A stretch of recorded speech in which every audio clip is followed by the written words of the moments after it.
Nous allons travailler aujourd'hui sur les transferts horizontaux de gènes et santé humaine. Donc nous avons déjà fait 2 autres cours sur les transferts horizontaux de gènes. Ce cours concerne la santé humaine. Alors nous sommes toujours en classe de terminale spécialité SVT. Dans le chapitre numéro 3, transferts horizontaux de gènes et endosymbiose. Les pratiques de santé humaine sont concernées par les transferts horizontaux de gènes. Notamment, ce sera le cas de la propagation des résistances aux antibiotiques. Alors, nous allons essayer de comprendre comment la connaissance des mécanismes de transfert horizontaux permet des applications biotechnologiques, notamment la production de molécules d'insuline, d'intérêt, donc comment cette production peut être possible à travers certaines lignées bactériennes. Alors, je parle de l'insuline pour les gens qui ont un diabète de type 1, qui ont un problème de sécrétion d'insuline.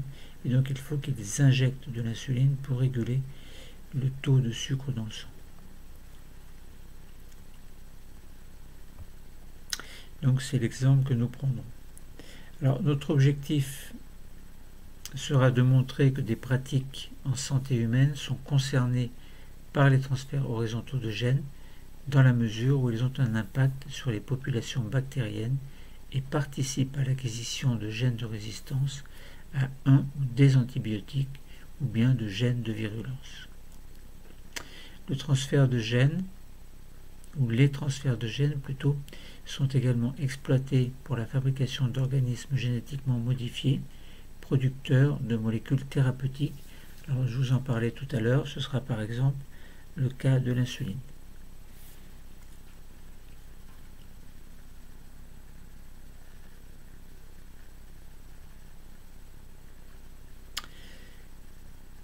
Alors, essayons de détailler un peu plus certains documents concernant ces transferts de gènes, de transferts horizontaux de gènes et concernant aujourd'hui donc la santé humaine.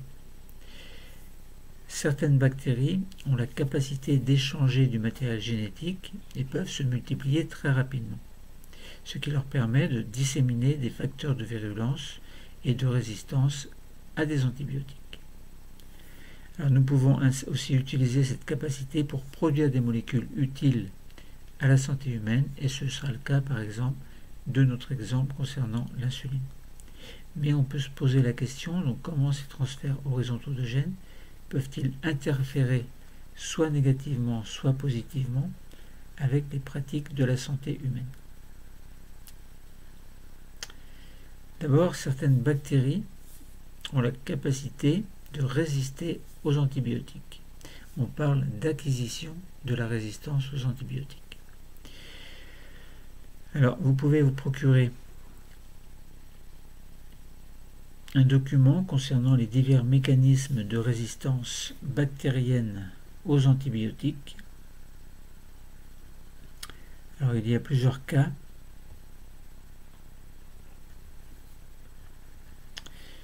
Donc, quels sont en fait les modes d'action des antibiotiques? C'est la question que l'on peut se poser avant d'aborder le réel problème. Alors il faut savoir que une bactérie possède de l'ADN. Elle possède des ARN messagers également et des protéines. Puisque s'il y a transcription d'un gène en ARN messager puis traduction de l'ARN messager en protéines, ça veut bien dire qu'une bactérie, qui est également, comme les cellules eucaryotes, donc des organismes, alors qui sont prokaryotes, mais qui sont des unités structurales et fonctionnelles, ont également donc du matériel génétique. C'est une des caractéristiques de la vie. Alors, les bactéries ont une paroi bactérienne, une membrane plasmique également, bien sûr, donc membrane cytoplasmique ou membrane plasmique, c'est pareil. Les bactéries possèdent également des plasmides, donc ils sont du matériel génétique circulaire, et possèdent des enzymes produisant par exemple de l'acide folique. Alors, acide folique, donc les antibiotiques peuvent avoir pour rôle essentiel de bloquer l'acide folique, premièrement.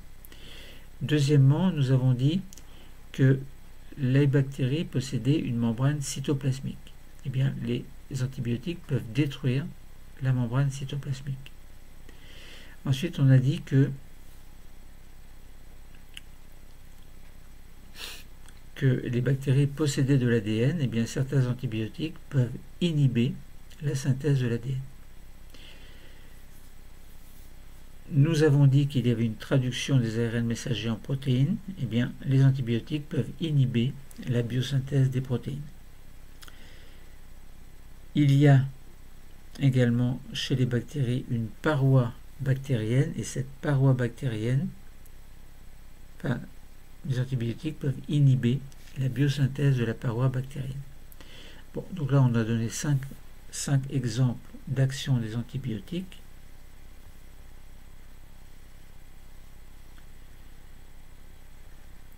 Alors, dans une bactérie, en fait, divers mécanismes de résistance bactérienne aux antibiotiques sont possibles. La bactérie ingère les antibiotiques. Il peut y avoir des gènes de résistance aux antibiotiques qui s'insèrent, donc ces gènes de résistance s'insèrent dans ce que l'on appelle un plasmide.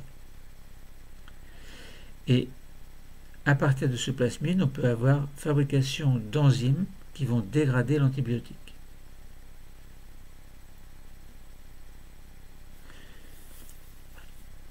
On a bien sûr un chromosome bactérien. Des mutations peuvent induire une résistance aux antibiotiques.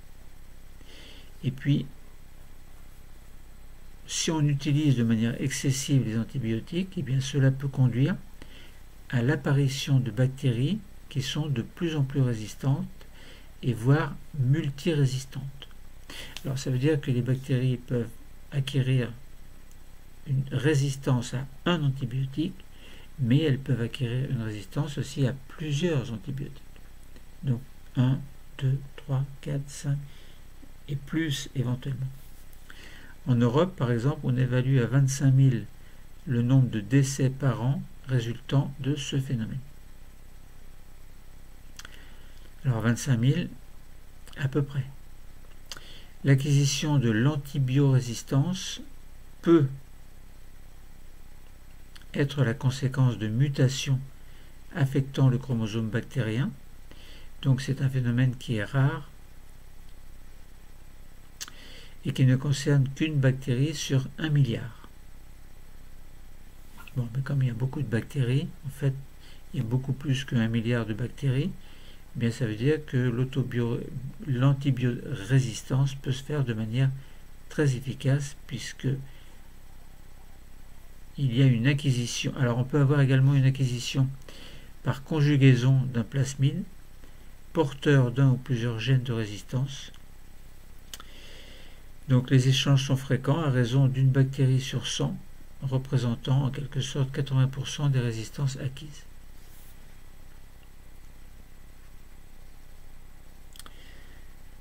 Les séquençages de souches bactériennes présentes dans notre environnement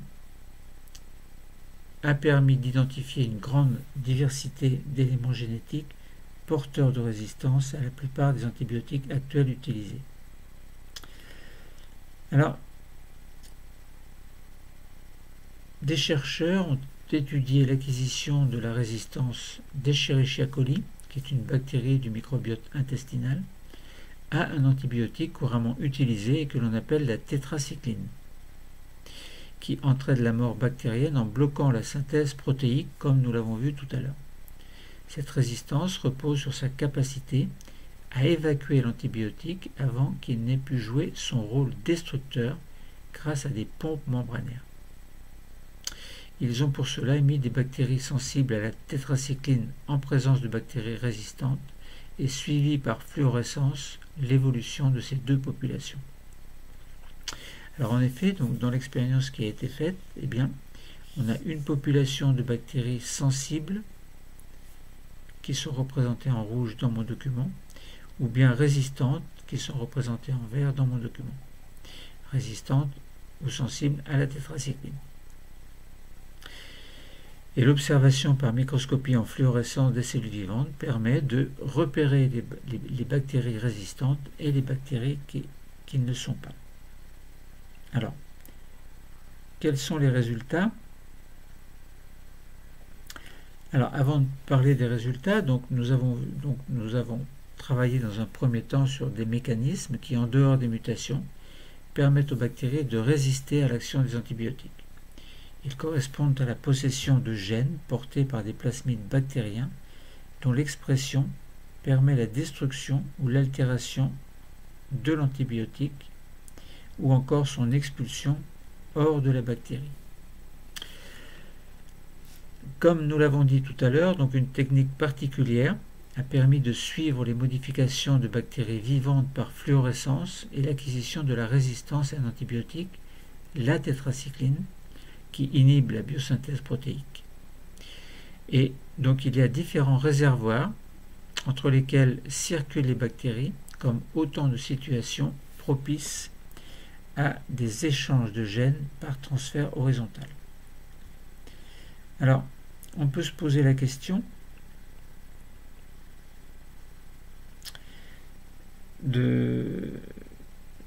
d'expliquer en quoi l'antibiorésistance constitue un problème de santé publique et on peut proposer une solution pour la limiter. Mais avant ça, on peut parler de l'expérience qui a été faite pour démontrer que le transfert de l'antibiotique et de la biorésistance est possible.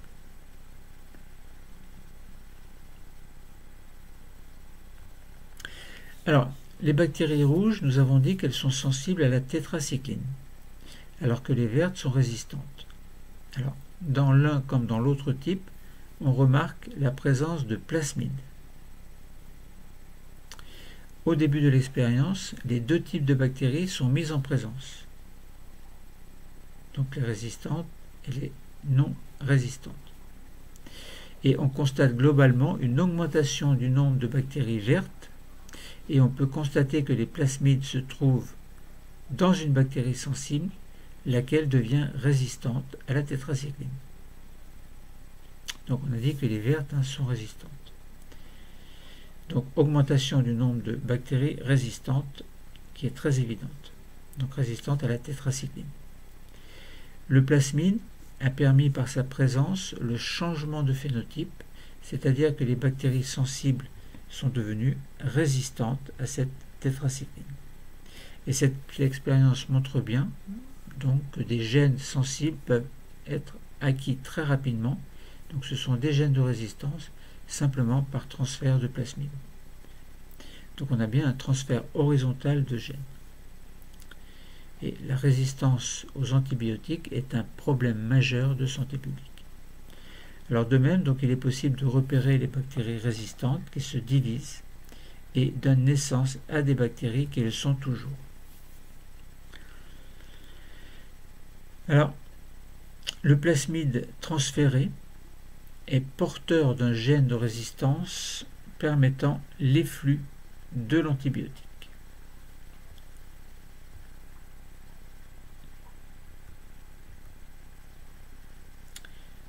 Alors, comment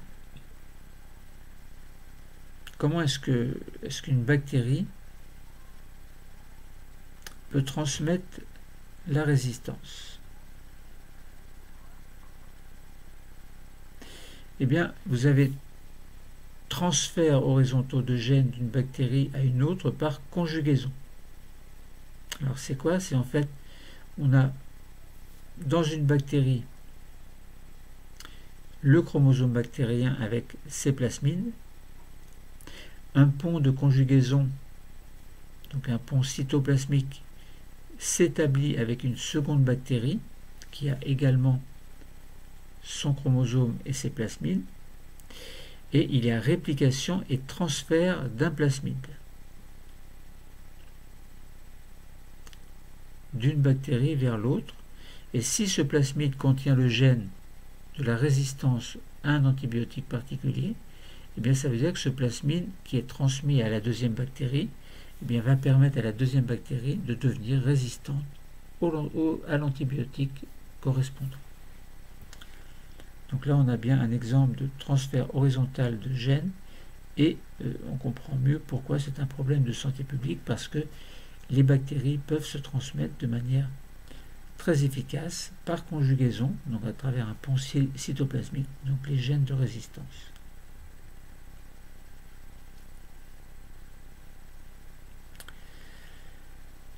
Alors, il y a également donc des échanges de gènes d'antibiorésistance entre divers réservoirs. L'homme et les animaux dispersent dans l'environnement des bactéries et leur microbiote intestinal en particulier, dont certaines bactéries de ce microbiote ou ces microbiotes sont porteuses de gènes d'antibiorésistance acquises par transfert horizontal, par exemple à travers un pont cytoplasmique entre deux bactéries. Donc ces bactéries du microbiote cohabitent avec des micro-organismes du sol quelquefois et des milieux aquatiques évidemment. Donc micro-organismes des milieux aquatiques également.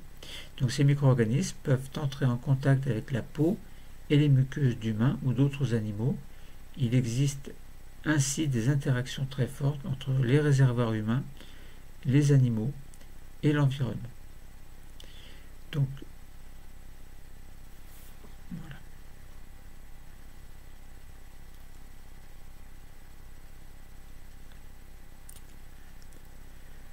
voilà.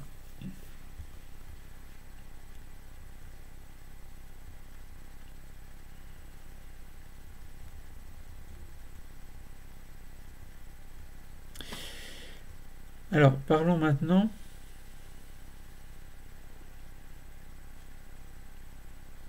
d'un autre sujet qui fait partie également de la santé publique, c'est la production de molécules thérapeutiques qui est possible grâce à ces transferts horizontaux de gènes. Tout à l'heure, je vous ai parlé d'insuline. Eh bien, on peut comprendre les étapes de la transgénèse bactérienne pour produire de l'insuline humaine. Alors, comprendre comment est-ce que l'on peut faire que une bactérie produise de l'insuline. Eh bien, c'est simple. Il y a de l'ADN dans une cellule humaine. Et dans cet ADN, il y a en général, sauf exception, le gène de l'insuline. Si nous prenons une bactérie telle que Escherichia coli, eh bien, elle possède son chromosome et bien sûr des plasmides. Pour l'instant, elle ne possède pas le gène permettant la production de l'insuline. Mais on peut, par des techniques appropriées, ouvrir le plasmide de la bactérie, ouvrir un plasmide de la bactérie et insérer le gène humain dans ce plasmide bactérien. Ce plasmide se referme et ce plasmide peut être transféré. Donc ce plasmide recombiné, pourquoi recombiné? Parce qu'il possède un autre gène qui ne lui appartenait pas au départ, donc c'est le gène de l'insuline. Eh bien, il y a transfert de plasmide recombiné, si bien que, à partir de ce plasmide, il y a les mécanismes habituels de réplication, de traduction, et donc dans ce cytoplasme, il apparaît donc des protéines insulines qui sont fabriquées grâce à l'expression du gène de l'insuline, expression qui a été possible grâce au matériel propre aux bactéries. Et comme les bactéries se multiplient de manière très très importante dans les conditions idéales, eh bien, on obtient des clones de bactéries génétiquement modifiés et grâce à ces clones, eh bien, il y a une production très importante d'insuline humaine qui peut être utilisée, bien entendu, pour les personnes qui ont des problèmes de diabète, notamment de diabète de type 1. Donc l'insuline, elle est utilisée pour traiter les personnes souffrant de diabète insulinodépendant. Alors, cette insuline dont avaient besoin certains patients certaines personnes, a longtemps été extraite du pancréas de porc. Et depuis 1982, donc elle est produite par Génie Génétique, ce qui permet de couvrir les besoins sans cesse croissants et d'éviter les réactions immunitaires.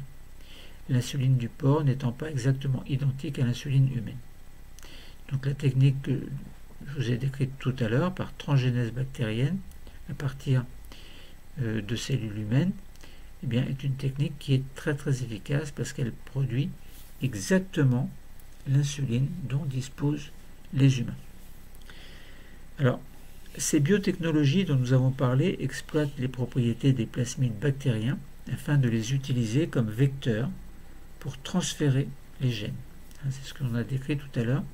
Et le principe a bien consisté à associer l'ADN plasmidique à celui d'un gène humain déterminant la synthèse de la protéine à produire, un gène d'intérêt, par exemple le gène permettant la production d'insuline. Donc après avoir isolé et cloné le gène, par exemple d'insuline ou tout autre gène d'intérêt, et extrait le plasmide d'une bactérie, on a pu fabriquer un plasmide recombinant qui a été capable de s'introduire dans une souche bactérienne choisie, par exemple Escherichia coli. Et pour ce faire, l'ADN humain et l'ADN plasmidique sont coupés puis assemblés grâce à des enzymes spécialisées qui sont des enzymes de restriction et des ADN ligases. Donc les bactéries modifiées fabriquent un grand nombre de copies de plasmides recombinants qui sont transmises aux cellules filles à chaque fois que les bactéries se divisent. Donc il y a pour cela tout un matériel spécifique correspondant à ces biotechnologies, donc des bioréacteurs qui contiennent des bactéries génétiquement modifiées et qui produisent des protéines humaines telles que l'insuline.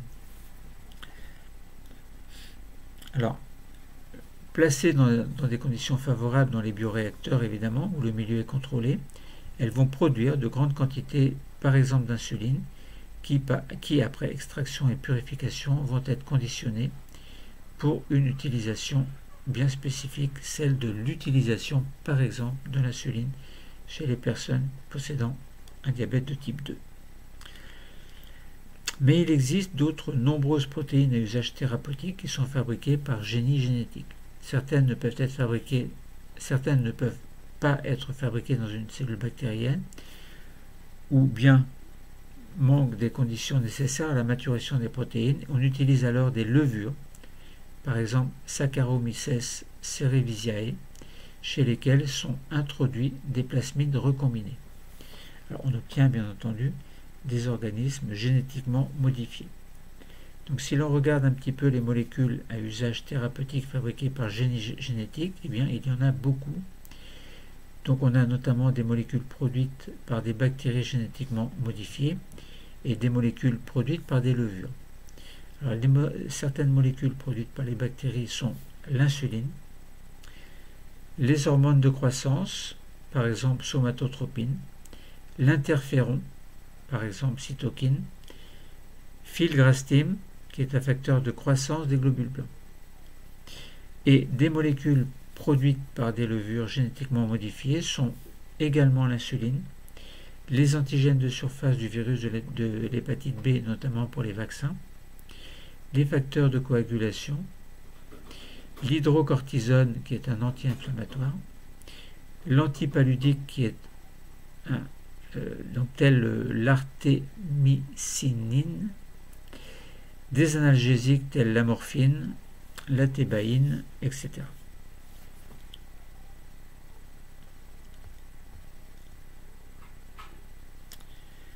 Alors, donc il y a, j'en ai déjà parlé en fait.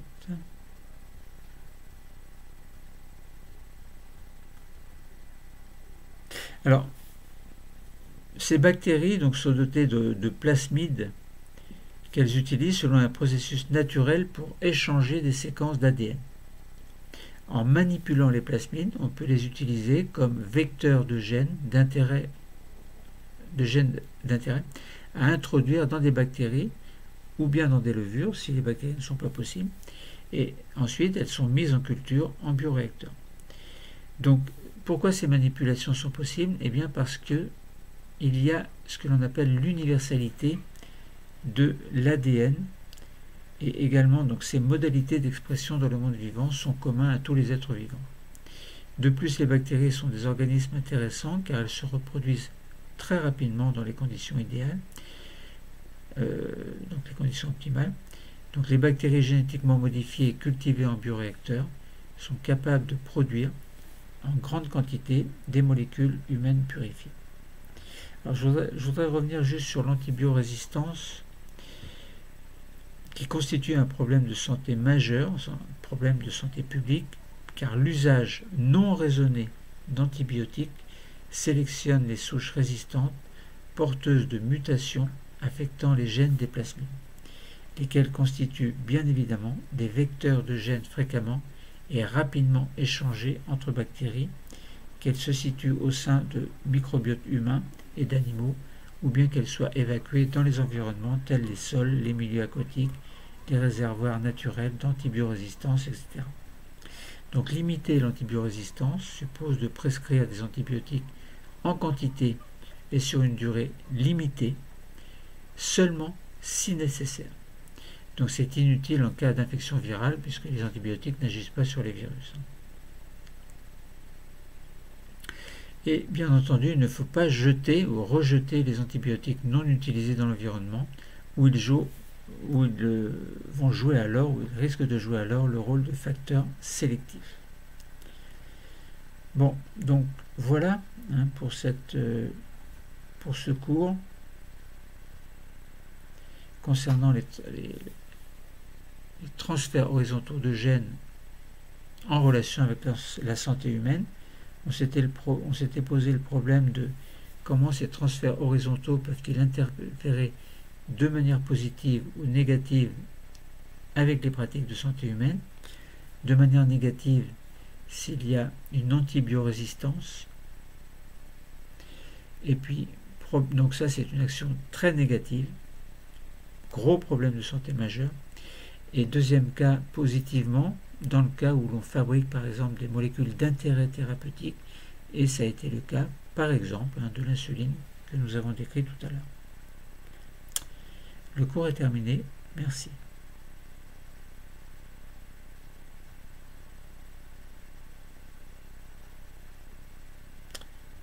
Alors pour la petite photo, je suis un peu endormi aujourd'hui. Oh, vous avez remarqué, j'ai les oreilles un peu rouges, il fait chaud. Bon allez, on se plaint pas. À plus tard les amis.